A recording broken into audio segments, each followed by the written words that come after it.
نظم عنوان دی خپل احساس رانه لوی شوی چې داسې ډېر څو خبرې مې فضله دي داسې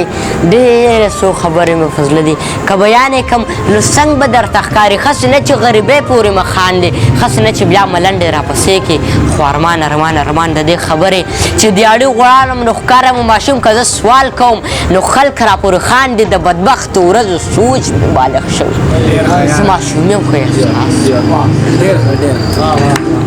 د بدبختې ورځو سوچ مې بالغ شوی زه ماشوم یم خو احساس رانه لږ شوی بې له تا نه مې اسره په جهان نشته د روژې د ماښامي به درته څه ویم د ملا د خولې ځان راته قیامت شي چې د خلکو درڅخان د توغام ډک وي او زما په درڅخان صرف اوبه وي خلک دعا کوي او بیا زه ځان ته خیرې کوم که روژه څوک دې ته وایي نو قیامت دی اسرافیل له شپېلې ورکړه چې قیامت شي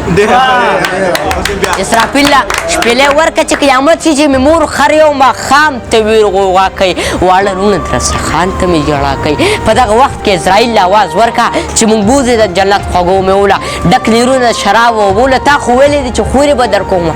خورې خم ښې دي خو اوس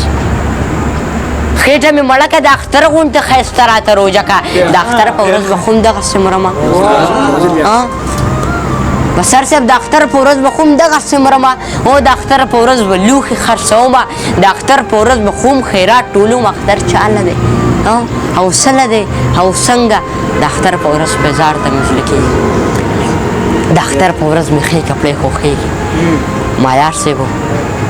لوی خدای وله خورکۍ لرمه د هغې خو هم خر اختر کې لوی ارمان وي چې بوډۍ وي او بنګړي وي ماشومان وي ښې والۍ وي او لتکۍ وي او پیزوان وي د اختر دغه ورځ به کله راشي چې منظر ګرجا جومات رانه رضا شي چې خرڅه وي د دې خلکو دا زما شي وله خور به په زانګو کې زانګومه د میلې نه به سوزونه خم راوړمه کاشکه دغسې محبوبه خر ماښام وي روژه ماتې یې درستخان ښه ډېر توغام وي د اختر نه به بیا کله ګیلې وي بیا یې نیسمه که سل کاله روژې وي بیا یې نیسمه